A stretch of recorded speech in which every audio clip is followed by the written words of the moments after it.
जी हां दोस्तों, बड़ी खबर निकलकर सामने आ रही है। तुर्की के राष्ट्रपति ने इजराइल के खिलाफ बड़ा ऐलान किया है। यानी जो मुसलमान चाहते थे अब बहुत जल्द होने वाले हैं। इजराइल के खिलाफ तुर्की बड़ी तैयारी कर रही है। बाकायदा इसको लेकर सोमवार की रात बैठक की गई है। बैठक में बेहद इंपॉर्टेंट बातें हुई है। क्या है पूरा मामला, इस वीडियो में हम आपको बताएंगे। वहीं अगली खबर में आपको बताएंगे इजरायली चरमपंथी व्यवहार बढ़ता ही जा रहा है। कतर की अल जजीरा हाउस नष्ट करने के बाद अब गाजा में मौजूद कतर की सहायता कार्यालय को भी बनाया निशाना। कतर ने कड़ा रुख अपनाया है। दोस्तों सभी खबरें हम आपको आज की इसी वीडियो में कम समय में आसान भाषा में एक एक करके विस्तार से बताएंगे। तो आप मेरे साथ इस वीडियो के आखिर तक बने रहिए ताकि आप तक सभी खबरें इसी वीडियो में मिल जाए और आपकी वक्त ज्यादा बर्बाद ना हो। लेकिन उससे पहले अगर आप भी इजराइल को एक जालिम कौम मानते हैं तो इस वीडियो को लाइक कर दें, और अगर आप फिलिस्तीन की आजादी की सपोर्ट करते हैं तो MW न्यूज को सब्सक्राइब करके साथ में लगे बेल आइकन को भी दबा दें ताकि इससे फिलिस्तीन की सपोर्ट में ज्यादा से ज्यादा आवाज उठ सके। इसी के साथ बात करते हैं पहली खबर की।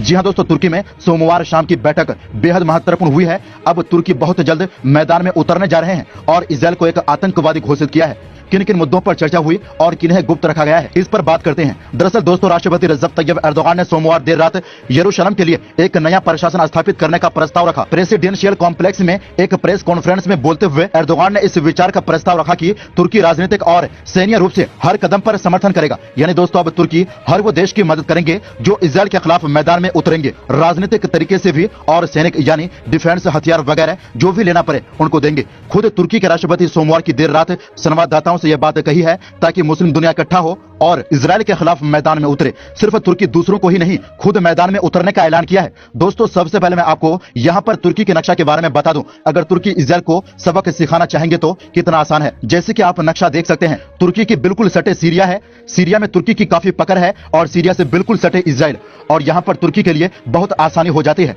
यही नहीं, भूमध्य सागर में भी तुर्की बेहद मजबूत है। दोस्तों आपको बता दें कि उन्होंने अल-अक्सा मस्जिद पर इजराइल के हमलों और क्षेत्र में अनाधुन बमबारी की निंदा करते हुए कहा, इजराइल एक आतंकवादी राज्य है जो फिलिस्तीनियों के प्रतिरोध का हवाला देकर अपने कार्यों को वैध बनाने की कोशिश करता है। एर्दोगान ने इजराइल को चेताया, उनके पास युद्ध विमान नहीं है, आपके पास अनगिनत है, आप किसे बेवकूफ बनाने की कोशिश कर रहे हैं। यानी इनका कहना है कि अगर इजराइल के पास युद्ध विमान है और फिलिस्तीन के पास नहीं है तो आप बेवकूफ मत समझे। यानी आप इसका इशारा समझ सकते हैं, क्योंकि तुर्की के पास हर तरह की टेक्नोलॉजी, फाइटर जेट, ड्रोन मौजूद है, इसीलिए यहां पर इजराइल को यह संदेश दिया गया है। एर्दोगान ने कहा, जो लोग इजराइल द्वारा फिलिस्तीनी बच्चों की हत्या से भयभीत नहीं है वो इस तथ्य से भयभीत है कि इजराइल के बच्चे भी डरे हुए हैं। उन्होंने कहा, मैं इजरायली आतंकवाद के राज्य का झंडा फहराने के लिए ऑस्ट्रिया की निंदा करता हूं। मुझे लगता है कि ऑस्ट्रिया मुसलमानों को यहूदियों की नरसंहार के लिए भुगतान करने की कोशिश कर रहे हैं। यानी दोस्तों पिछले दिनों जैसे कि ऑस्ट्रिया ने गाजा पट्टी में हमले के बावजूद ऑस्ट्रियाई संघाई चांसलर ने इजराइल का झंडा फहराए थे, जैसे कि आप स्क्रीन में देख सकते हैं,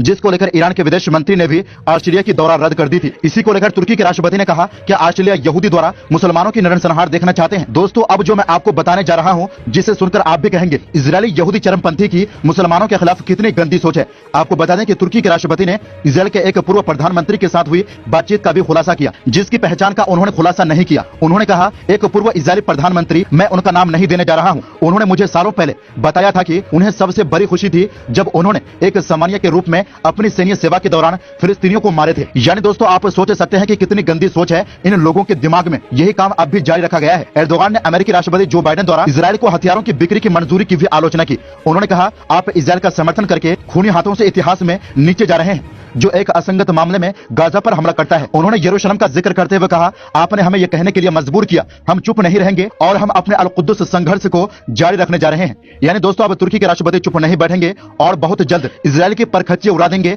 और मुसलमान तुर्की के राष्ट्रपति से बड़ी उम्मीद की है, क्योंकि मुसलमानों का शेर यही नजर आ रहे हैं और उम्मीद है कि इंशाअल्लाह बहुत सारे मुस्लिम देश भी इनके साथ देंगे और ये अपने मकसद में कामयाब होगा और बैतुल मुकद्दस से इजराइल को पीछे हटना पड़ेगा। सिर्फ ये बयान ही नहीं, तुर्की में इजराइल को लेकर सोमवार की रात को बहुत सारे मुद्दों पर चर्चा की गई, जिसे गुप्त रखा गया है, जिससे अंदाजा लगाया जा रहा है कि तुर्की इजराइल के खिलाफ कदम उठाएंगे। तुर्की इजराइल के खिलाफ बहुत जल्द कदम उठाने जा रहे हैं। हालांकि इजराइल अभी निहत्थे फिलिस्तीन पर हमला करके सोच रहे हैं कि हम बहुत बहादुर हैं, लेकिन जब वो तुर्की से मुकाबला करेंगे तब नानी याद आ जाएगी। दोस्तों आप जो अभी स्क्रीन में यह नक्शा देख रहे हैं और इंशाअल्लाह फिर दोबारा फिलिस्तीन की नक्शा इसी तरह तैयार होगा। दोस्तों सभी को उम्मीद यह भी थी कि अमेरिका इस हमले को रुकवाने की कोशिश करेंगे, लेकिन यहाँ पर अमेरिका इसे और बड़ा कर रहे हैं, जिसके लिए वो $735 मिलियन की इजराइल को हथियार बेच रहे हैं। इसीलिए अब मुस्लिम देशों को अमेरिका पर भरोसा भी नहीं करनी चाहिए, अब अपना हक छीन कर लेना पड़ेगा। तो दोस्तों इस पर आपकी क्या राय है अपने कमेंट बॉक्स में जरूर दें। इसी के साथ बात करते हैं अगली खबर की।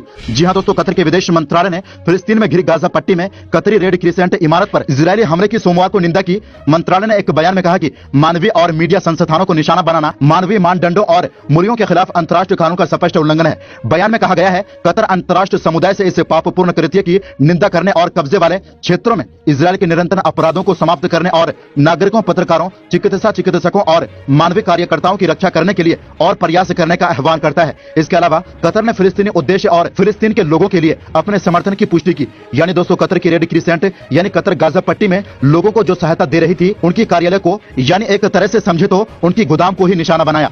कतर जो भी सहायता दे रहे थे तो यहीं पर दे रहे थे गाजा पट्टी के लोगों के लिए। इजरायली चरमपंथी ने इन्हीं को निशाना बना लिया, जिनको लेकर कतर ने कड़ा रुख अपनाया है। कतर ने उन पर भी कड़ा रुख अपनाने की घोषणा की है, जिसे पिछले दिनों गाजा पट्टी में कतर की अल जजीरा मीडिया आउटलेट्स की हाउस को निशाना बनाकर ध्वस्त किया था। यानी दोस्तों आप इजरायल के इस चरमपंथी व्यवहार को समझ सकते हैं।